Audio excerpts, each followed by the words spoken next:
et ne faites-vous pas ce que je dis. Je vous montrerai à qui est semblable tout homme qui vient à moi, entend mes paroles et les met en pratique. Il est semblable à un homme qui est bâtissant une maison à creuser profondément. Quelqu'un dit pour dire profondément. Profondément. Et à poser le fondement sur le roc.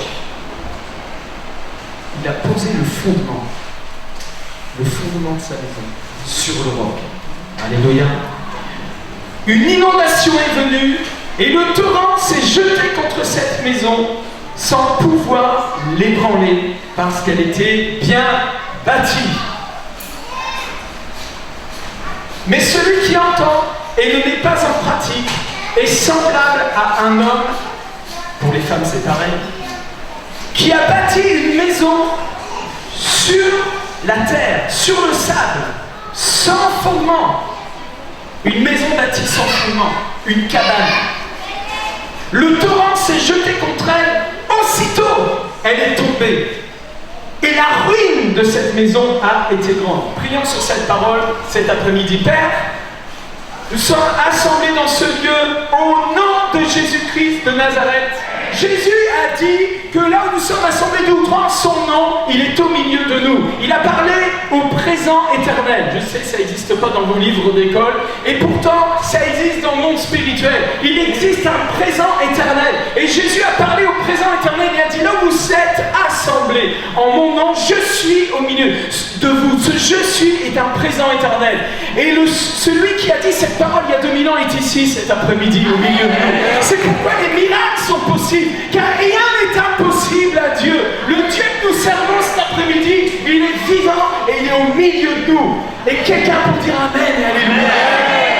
Frères et sœurs, ce n'est pas normal que le chrétien ait une vie bancale, que le chrétien ait une vie dévastée par l'ennemi. Nous sommes, nous, les dévastateurs de la vie de l'ennemi. Et Christ a paru afin de détruire les œuvres du diable. Alléluia. Si Christ a paru afin de détruire les œuvres du diable, j'ai paru afin de détruire les œuvres du diable. Puisque je suis né d'en haut, la nature de Christ est venue en moi, je suis un dévastateur, je suis un destructeur des œuvres du diable. Il m'a donné l'autorité. Dis, il m'a donné l'autorité. Je suis ce que la Bible dit que je suis. Oh, alléluia. Je ne suis pas ce que l'Église évangélique dit que je suis. Je ne suis pas ce que les théologiens disent que je suis. Je ne suis pas ce que mon Père terrestre dit que je suis. Je suis ce que la Bible dit que je suis. La Bible dit que si quelqu'un a reçu cette parole de Dieu qui s'est faite chair il y a 2000 ans, il est né d'en haut, il est né de Dieu. Alléluia. Excusez-moi, et peut-être il y a quelqu'un ici qui fait du jardin, potager. Quand tu plantes des carottes, ça donne quoi? Peut-être parmi nous, il y a des gens qui ont des chèvres. Quand vous voyez, vos chèvres, elles se reproduisent. Ça donne quoi? Quand Dieu se reproduit. Allô?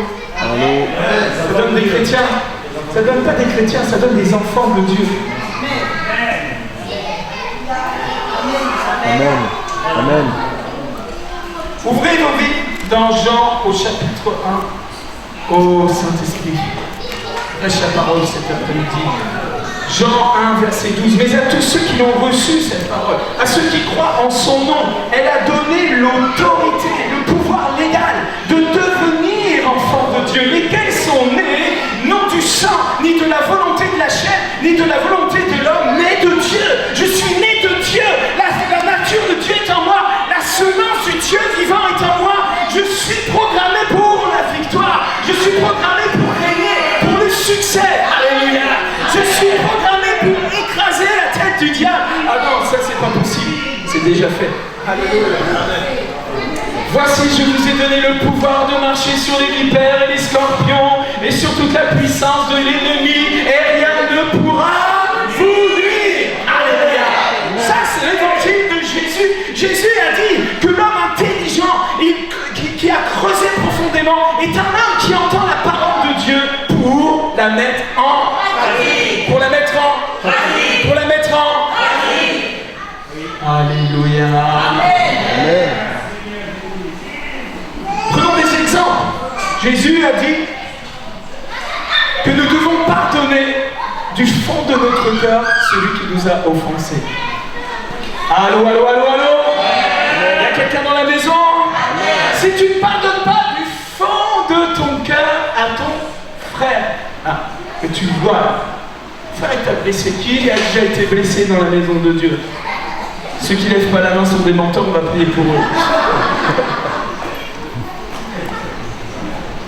Quelqu'un t'a blessé, quelqu'un a pu t'escroquer, quelqu'un a pu dire des choses sur toi, peut-être qui étaient vraies, ça s'appelle de la médisance, peut-être étaient fausses, ça s'appelle de la calomnie, mais ces paroles sont venues comme du venin, qui ont piqué ton cœur, qui ont piqué, peut-être qui sont venues comme une semence de ténèbres qui a commencé à pousser même dans ta vie. Peut-être aujourd'hui tu es arrivé à un point de non-retour, tu te dis c'est fini pour moi à cause de cette personne.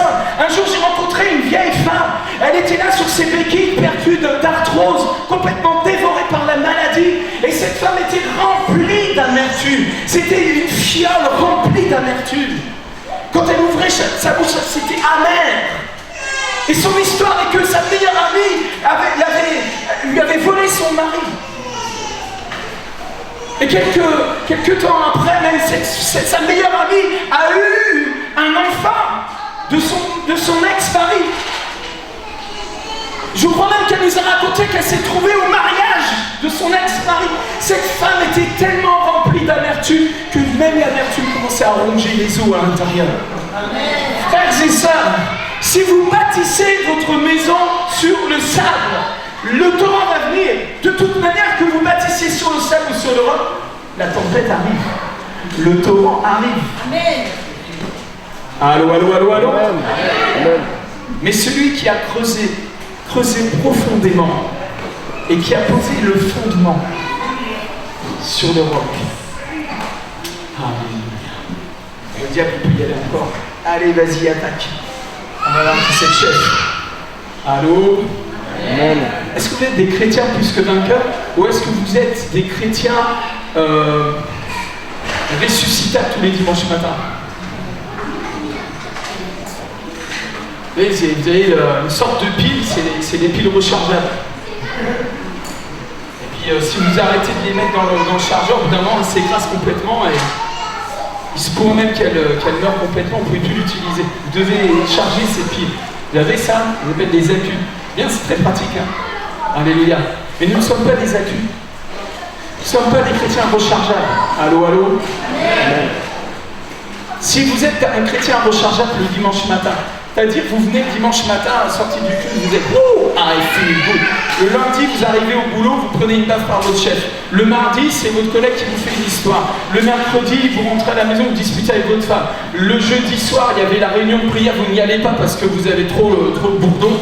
Le vendredi, vous commencez à suffoquer. Le samedi, vous vous dites « Dimanche, je vais à l'église, sinon je vais mourir ». Vous arrivez le dimanche, la langue qui traîne par terre. « Ah, pasteur, priez pour moi ». Si vous êtes un chrétien de ce genre-là, j'ai une très mauvaise nouvelle pour vous. Enfin, si, c'est une bonne nouvelle en fait. Vous n'êtes pas chrétien. Parce qu'un chrétien, un véritable chrétien, c'est un homme ou une femme qui a bâti sa maison sur le roc. Alléluia! Un roc inébranlable, un roc qui est sorti du tombeau il y a 2000 ans, un roc qui est au milieu de nous, dans toute sa gloire, dans tout son amour, et il a parlé sur sa vie, il a parlé sur ta vie. Combien vous voulez être bénis cet après-midi? Combien vous voulez recevoir la bénédiction de Dieu? Combien vous êtes bénis par Dieu? Merci ma soeur, on est déjà bénis. Je suis béni de toutes sortes de bénédictions spirituelles dans les lieux célestes. J'ai rien à demander à mon Père, il m'a déjà tout donné. Je marche dans la victoire totale en Jésus-Christ. Quelqu'un pour dire Amen, Alléluia. Alléluia. Voyez-vous, cet homme intelligent qui a pratiqué la parole de Dieu, il a commencé à expérimenter la puissance du Saint-Esprit. L'apôtre Jacques a écrit, il a dit, ne soyez pas des auditeurs oublieux qui, entendant la parole du Seigneur, oublient aussitôt ce qui a été prêché. Comme cet homme qui se regarde dans le miroir et puis s'en allant aussitôt, il oublie qui il était. Sachez qui vous êtes en Christ. Connaissez votre identité. Puis cette identité, elle est éternelle. Cette identité, elle ne change pas. Cette identité, elle est comme Jésus-Christ lui-même. La Bible dit qu'il est le même hier, aujourd'hui, éternellement. La nature qui est en nous est la même hier, aujourd'hui, éternellement. Alléluia. Oh, c'est pas très évangélique, non, mais c'est biblique. Amen. Mais celui qui écoute la parole de Dieu et qui la met en pratique, Jacques nous dit, il est heureux dans toutes ses activités. Qu'est-ce qui se passe? Quand tu commences à prier pour les malades, qu'est-ce qui se passe? Tu commences à avoir des guérisons. C'est bon ça. Ouais, je veux ça, moi, des guérisons. Amen. Ah oui, mais toi, tu es un évangéliste, tu vas dans les nations, tu fais des grandes campagnes d'évangélisation. Oui, j'ai vu ta vidéo. C'est merveilleux, le Pakistan, nanana, etc. Écoute, tu sais pourquoi j'ai vécu ça? Tout simplement parce que j'ai pris mon passeport, j'ai pris mon billet d'avion, puis je suis parti prêcher l'évangile. Oui, mais toi, tu as vu des aveugles guéris, alors c'est facile pour toi. Non, c'est pas facile. C'est aussi dur que pour toi. 200 grammes de chair et d'os à lever et à poser sur la main d'un malade et prier simplement avec foi au nom de Jésus. C'est vachement dur à faire ça.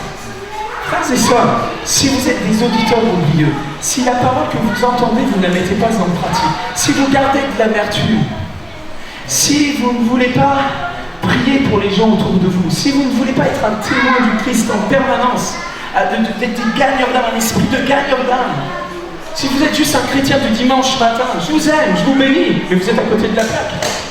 Car je n'ai pas eu la pensée de savoir parmi vous autre chose que Jésus-Christ et Jésus-Christ crucifié. Moi-même, j'étais auprès de vous dans un état de faiblesse, de crainte, de grand tremblement. Et ma parole et ma prédication ne reposaient pas sur les discours persuasifs de la sagesse, mais sur une démonstration d'esprit de puissance. Écoutez bien, afin que votre foi soit fondée. Tiens, on retrouve les fondements. Non sur la sagesse des hommes, mais sur la puissance de Dieu. Trop des enfants de Dieu, leur foi est fondée sur leur petite église. Trop des enfants de Dieu, leur foi est fondée sur ce que le pasteur va dire dimanche. Trop de la foi des enfants de Dieu est fondée sur... c'est comme vous allez au restaurant, vous avez le menu, vous avez la carte, et vous choisissez ce que vous voulez. Et bien là, c'est pas le restaurant Jésus-Christ de Nazareth. Faut tout manger. Allô? Le prophète Jean, dans l'Apocalypse, de l'ange, il reçoit un livre. Et le livre était du miel dans sa bouche. Et dans ses entrailles, c'est devenu de l'amertume. Je vais vous dire une chose. J'aimerais flinguer l'évangile bisounours cet après-midi. L'église bisounours, je veux la flinguer. Alléluia. Et vous savez, quand vous êtes allé prêcher dans un pays comme le Pakistan, vous savez ce que ça veut dire l'évangile bisounours quand vous revenez en France. Parce qu'au Pakistan, quand un musulman il devient chrétien, en fait il ne devient pas chrétien, il devient un condamné à mort.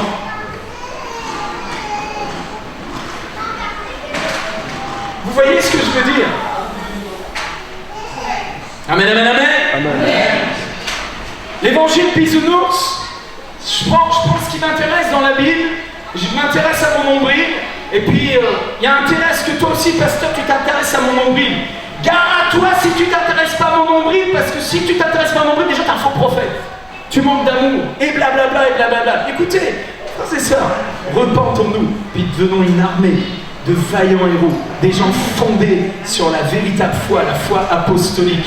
L'apôtre Paul a dit de lui-même qu'il était considéré comme la balayure du monde. Alléluia!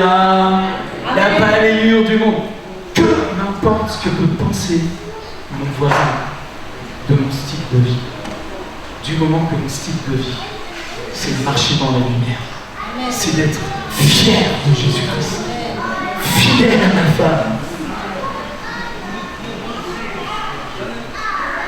rempli de foi et d'Esprit Saint, rempli de puissance, pour démontrer au monde que Jésus-Christ est Fils de Dieu, qu'il est vivant, qu'il est ressuscité. Alléluia! Je vous dis, il y a beaucoup des enfants de Dieu. Vous êtes nés de nouveau. Plusieurs sont nés de nouveau, mais ils ne sont pas convertis. Ils sont convertis à l'église. Et c'est les chrétiens sous-marins. C'est les chrétiens sous-marins. Non, pas si marrants en fait. Parce que c'est triste de vivre une vie comme ça. Une vie tiède, une vie...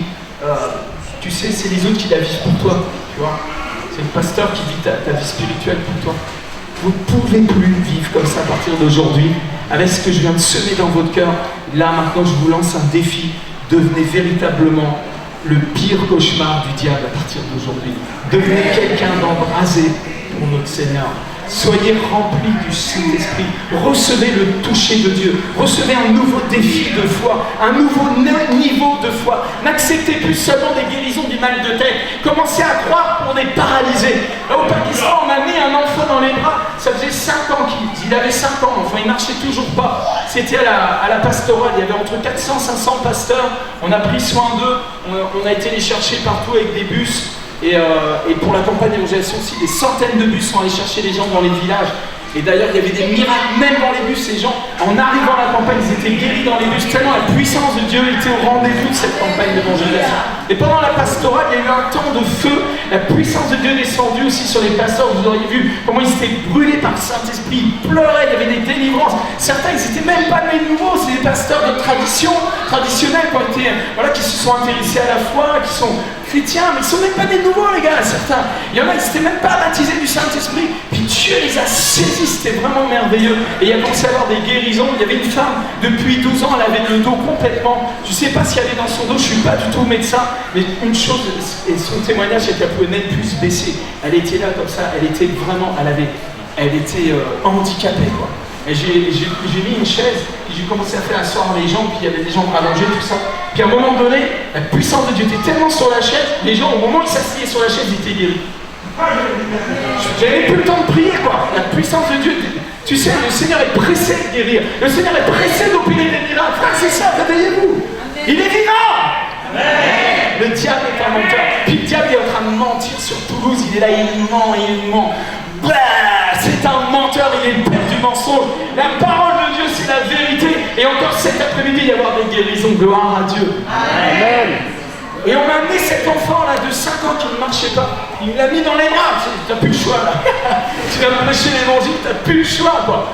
Alors je prie pour l'enfant. Puis l'enfant, il parlait ni anglais ni français. C'était un Pakistanais, c'est le ourdou, quoi.